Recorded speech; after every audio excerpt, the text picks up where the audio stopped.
आपको बच्चे को जहाँ तक हो बच्चे की हेल्प करनी है, बच्चे को डांटना मारना नहीं है, बच्चे को जितना हो सके आपको प्रोत्साहन देना है, हतोत्साहित नहीं करना है। ये सब चीज़ें ध्यान में रखनी है आपको। चलिए क्वेश्चन नंबर 25 पढ़ते हैं। सह शैक्षणिक क्षेत्रों में निष्पादन के आधार पर या शैक्षणिक क्षेत्रों में निष्पादन के स्तर को बढ़ाने का औचित्य स्थापित किस आधार पर किया जा सकता है। सह शैक्षणिक क्वेश्चन है, मैंने कहा ना ऐसे क्वेश्चन आए तो आप ध्यान से पढ़िए उसको। सह शैक्षणिक क्षेत्रों में निष्पादन के आधार पर शैक्षणिक क्षेत्रों में निष्पादन के स्तर को बढ़ाने का औचित्य स्थापित किसके आधार पर किया जाना चाहिए। सीटेट नवंबर 2000। यह व्यक्तिगत विभिन्नताओं को संतुष्ट करता हो, यह हर्षाकृत विद्यार्थियों के लिए प्रतिपूरक भेदभाव की नीति का अनुगमन करता हो, यह सार्वभौमिक धारणा को सुनिश्चित करता है, यह हाथ से किए जाने वाले श्रम के प्रति सम्मान विकसित करता हो। तो इसका आंसर आप बताइए। आप क्षेत्रों में निष्पादन के स्तर को जहाँ तक है आंसर होना चाहिए, आप इसके आंसर को बताइए। चलिए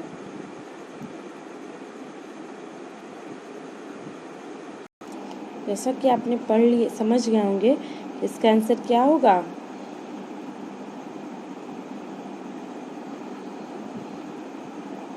इसका आंसर होगा आपका, देखिए वीडियो लंबा होने वाला है, आपको बोर ना हो, मैं एक एक ऑप्शन को समझाते चल रही हूँ इसलिए लंबा हो रहा है।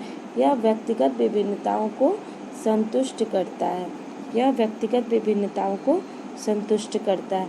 आवर नेक्स्ट क्वेश्चन इज, विद्यालयों को किसके लिए व्यक्तिगत विभिन्नताओं को पूरा करना चाहिए।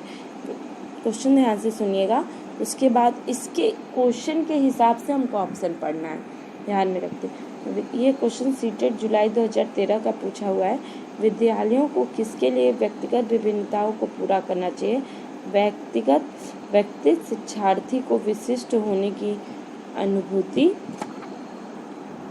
व्यक्तिगत शिक्षार्थियों के मध्य खाई को कम करने के लिए, शिक्षार्थियों के निष्पादन और योग्यताओं को समान करने के लिए, यह समझने के लिए कि क्यों शिक्षार्थी सीखने के लिए योग्य या अयोग्य। अगर हम बच्चों को उनकी व्यक्तिगत विभिन्नता को ध्यान में रखते के लिए ये समझाएं कि उनके में ये दिक्कत आ जा सकता है, तो ये बहुत अच्छा होगा।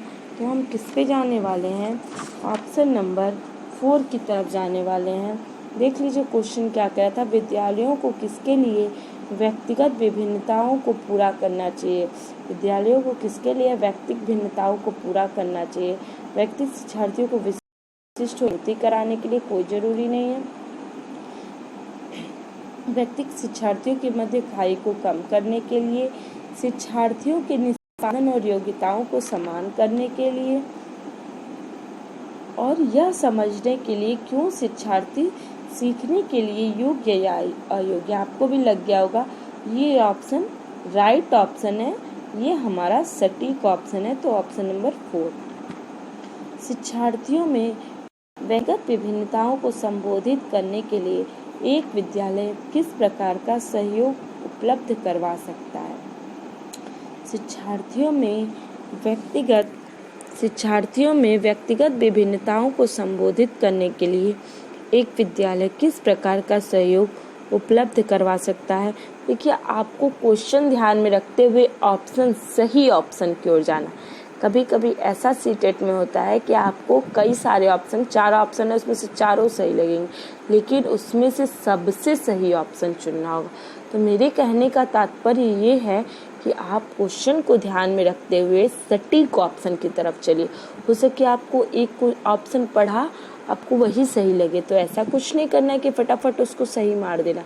आपको नेक्स्ट धैर्यपूर्वक, सबसे बड़ी बात है धैर्य, आपके अंदर धैर्य, पेशेंस होना चाहिए। आप एक टीचर बनने जा रहे हैं, तो एक टीचर के अंदर सबसे बड़ी बात जो होती है पेशेंस, धैर्य होना चाहिए। धैर्यपूर्वक आप क्वेश्चन को पढ़िए पहले, और साथ में उस क्वेश्चन को लेके उसके हिसाब से सबसे सटीक ऑप्शन आपको देखना है। यही इस पेपर का मतलब होता है। सभी शिक्षार्थियों के लिए समान स्तर की पाठ्यचर्या का अनुगमन करना। ओके, सभी शिक्षार्थियों के लिए समान स्तर की पाठ्यचर्या, इतना सही तो आंसर है। शिक्षार्थियों के व्यक्तिगत विभिन्नताओं को संबोधित करने के लिए एक विद्यालय किस प्रकार का सहयोग उपलब्ध करवा सकता है? तो ऐसा तो कुछ है नहीं सहयोग उपलब्ध कराने के लिए कि सभी शिक्षार्थियों के लिए एक समान कर दें तो सहयोग हो जाएगा। बाल केंद्रित पाठचर्या का पालन करना और शिक्षार्थियों को सीखने के लिए अनेक अवसर उपलब्ध कराना।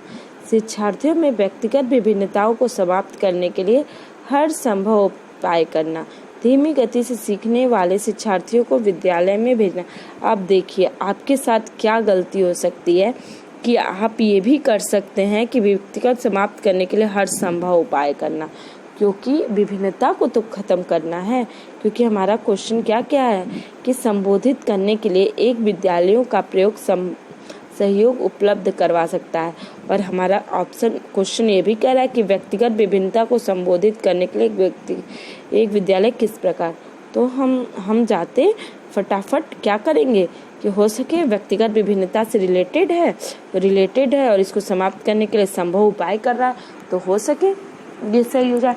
नहीं, देखिए हर संभव उपाय करने से व्यक्तिगत विभिन्नता खत्म नहीं हो जाएगी, ये जरूरी नहीं है कि खत्म हो जाए इससे। और ये धीमी गति से सीखने वाले बालक को आप दूसरे विद्यालय में, ये समावेशी शिक्षा का विरोध है। ये है कि हर तरह के बालक एक क्लास में पढ़ेंगे, तो ये गलत हो गया। दूसरे विद्यालय में हम भेजेंगे नहीं, भगाएंगे नहीं। पाठ्यचर्या का अनुगमन करना बहुत अच्छा ऑप्शन है। इन सब में अभी सबसे सटीक आपको क्या लगा, सच बताइए। आपको लगा होगा ना, हम बाल केंद्रित बच्चा केंद्र में, हमने कहा है आज तक आप शिक्षक मार्गदर्शक है, बच्चा केंद्र में है।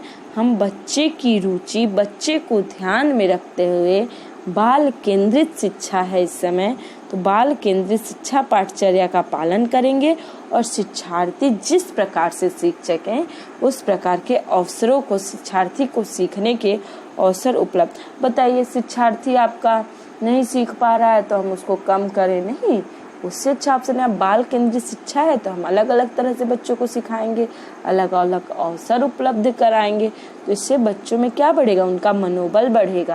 आपको समझ में आ गया होगा। तो हमारा ऑप्शन कौन सा सही है? Option number 2 is right option. Okay, कक्षा में विद्यार्थियों के व्यक्तिगत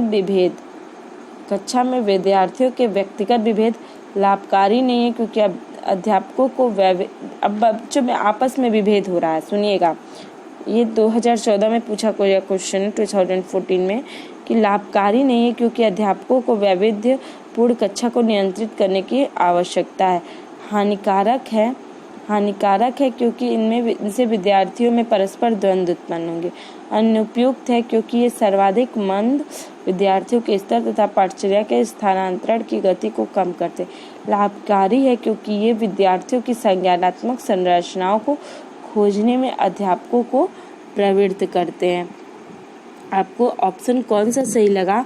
मुझे तो ये जो ऑप्शन है लग रहा है कि जो बच्चों के लिए है, ये अगर हम बच्चों को ध्यान में रखते करें तो ये क्वेश्चन कह रहा था कक्षा में व्यक्ति विभेद अगर हो रहा है, कंपटीशन आप करता रहे, प्रतिस्पर्धा करा रहे कंपटीशन, तो ये क्या होगा, लाभकारी होगा, क्योंकि विद्यार्थियों की संज्ञानात्मक संरचनाओं को खोजें। अब बच्चों की संज्ञानात्मक संरचनाएं क्या हैं ये अध्यापकों को पता चलेंगी, अध्यापकों को खोजने में अध्यापकों को प्रवृत्त करना अध्यापक के लिए बहुत महत्वपूर्ण होती है, पता चलता है। तो मेरा जो ऑप्शन है ऑप्शन नंबर 4 है। ओके, हम सब अपनी बुद्धि, प्रेरणा, अभिरुचि आदि के संदर्भ में भिन्न होते हैं। फिर से सुनिएगा, हम सभी अपनी बुद्धि, प्रेरणा, अभिरुचि आदि के संदर्भ में भिन्न होते हैं। क्या है? व्यक्तिगत विभिन्नता बताया था उन्होंने, बुद्धि हो, प्रेरणा हो, अभिरुचि हो आदि के संदर्भ में। यह सिद्धांत संबंधित है। बता दीजिए, आपको तो पता ही होगा यह किससे संबंधित है, व्यक्तिगत विभिन्नता से संबंधित है। तो हम किस पे जा रहे हैं? ऑप्शन नंबर 1 पे जा रहे हैं। देखिए समझ गए, टाइम नहीं लग रहा होगा। शिक्षार्थी यानी अधिगम करता है यानी बच्चे, कि व्यक्तिगत विभिन्नताओं के संदर्भ में शिक्षिका को करना चाहिए। क्या करना चाहिए एक शिक्षिका को? आप एक शिक्षिका हैं, आप एक शिक्षक हैं, तो आप क्या करेंगे? व्यक्तिगत अधिगम करते हैं कि व्यक्तिगत विभिन्नता के संदर्भ में एक शिक्षक को या एक शिक्षिका को क्या करना चाहिए? निगमात्मक पद्धति के आधार पर समस्याओं का समाधान करना चाहिए, कलन विधि का अधिकतर प्रयोग करना चाहिए, याद करने के लिए शिक्षार्थियों को तथ्य, देखिए याद करने पे तो जोर देना नहीं है, रटने की प्रवृत्ति लानी नहीं है, याद करवाना नहीं है, रटवाना नहीं है, स्मरण नहीं करवाना है, ज़्यादा क्वेश्चन नहीं सॉल्व करवाएंगे, प्रश्न यानी हल कॉपी किताब। मानसिक स्थिति मनोवैज्ञानिक करना हमको, विविध प्रकार के अधिगम परिस्थितियों को उपलब्ध कराना। आपको कौन सा सटीक लग रहा है मुझे ये बताइए।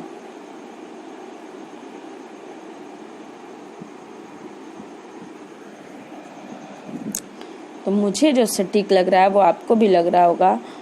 अगर ऐसा लग रहा हो कि निगमनात्मक पद्धति के आधार पर समस्याओं का समाधान कराना, कुछ लोग लगा देंगे जल्दीबाजी में कलन विधि का अधिकतर प्रयोग करना, जहाँ तक हो कुछ लोग तो कहेंगे कि याद करवा रही हैं शिक्षिका अच्छी हैं, लेकिन जो सही ऑप्शन होना है वो मैं बता दूं, विविध प्रकार की अधिगम परिस्थितियों को, कि बच्चा अलग अलग परिस्थिति को आप उत्पन्न कीजिए कि अलग अलग परिस्थितियों में बच्चा सीख रहा है, ये उसके लिए बेस्ट होगा।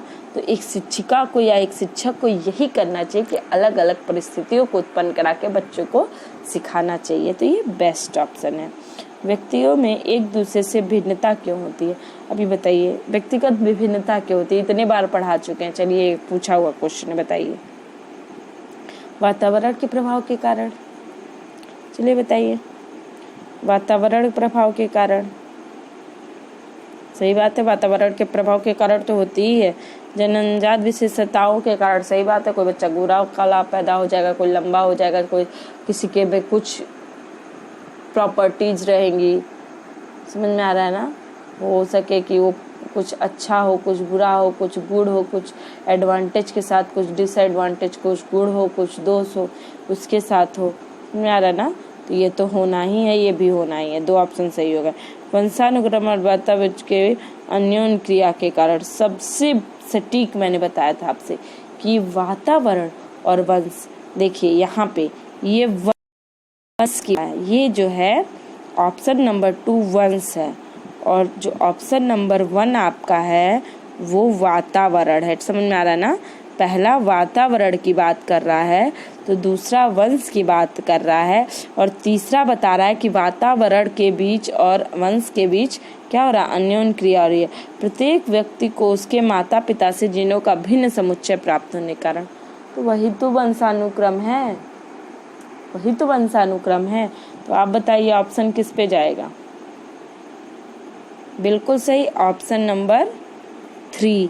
हमने अभी तक आपको कई बार बताया है कि जब भी आ जाए तो ये याद रखिएगा, जो एक दूसरे पे आश्रित होते हैं, वंशानुक्रम और वातावरण। तो हमारा जो ऑप्शन सही होने वाला है, ऑप्शन नंबर 3 सही होने वाला है। ओके, चलिए आगे चलते हैं।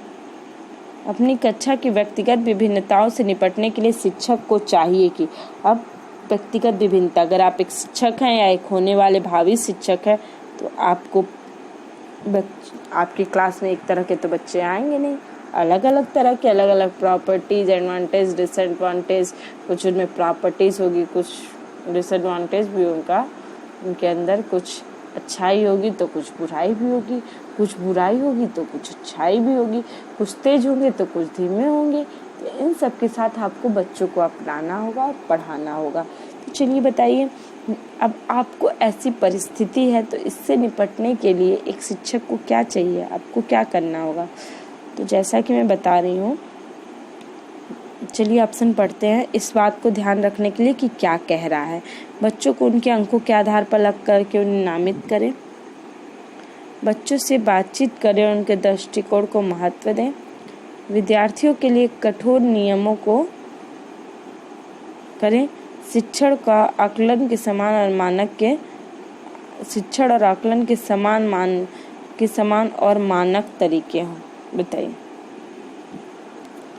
तो आपको लग रहा होगा, हमने कहा बाल केंद्रित शिक्षा है तो हम बच्चों को महत्व तो देंगे ही देंगे, हम बच्चों से बात करेंगे कि क्या है, तो उनकी सोच क्या है, उनकी मानसिकता। अब एक बच्चा दूसरे बच्चे को मार दिया या एक बच्चा पढ़ नहीं रहा है, कुछ ऐसी एक्टिविटी कर रहा है, सबसे पहले एक शिक्षक का कार्य क्या होना चाहिए, उस बच्चे को, ऐसा नहीं कि आपको जाके थप्पड़ लगा देना कि चलो सीधे बैठो, क्या कर रहे थे, उस बच्चे का मन ना लग रहा, क्यों ना लग रहा, हो सके उसके सर में दर्द हो सके उसको कोई प्रॉब्लम हो, तो हम बच्चे, या हो सके आप जो समझा रहे हो उसके समझ में ना आ रहा, उसकी दृष्टि कहीं और हो, तो आपको बच्चे को गलत नहीं रखना है। बच्चा हर समय आपका सही है, बच्चा आपके केंद्र में है, बच्चा तो बच्चा है, वो समझ पढ़ने आया, आपकी जिम्मेदारी है आप उसे कैसे पढ़ाते हैं। तो आपको क्या करना है कि बच्चे से बातचीत करेंगे और इसके दृष्टिकोण को महत्व देके जानेंगे कि वो करना क्या चाहता है। तो अगर आपको आप भी ऐसे क्वेश्चन बताइए, पूछिए, कमेंट करिए, कोई दिक्कत होती है तो। और हाँ, इस 32 क्वेश्चन में से मैंने 32 क्वेश्चन कराए हैं, आपका स्कोर कितना रहा कमेंट करके ज़रूर से ज़रूर बताएं। मुझे आपके कमेंट का वेट रहेगा कि देखूं मैं कितने लोगों का 32 स्कोर हो रहा है। धन्यवाद, अपना ख्याल रखिएगा और ये जो कीमती समय आपके पास है इसको पढ़ाई में बिल्कुल लगा दीजिए, क्योंकि आप होने वाले भावी शिक्षक हैं या कुछ भी आप करना चाहते हैं तो आज कल कभी नहीं आता है, वो हमेशा आज बन के आता है। तो कहा जाता है ना, जो समय बीत गया वो कभी लौट के नहीं आता है, और समय से कीमती कोई चीज़ नहीं है, सब कुछ कोई वापस कर सकता है आपका ये समय वापस नहीं आएगा। तो प्लीज़, अगर आपको लग रहा हो वीडियो लंबी है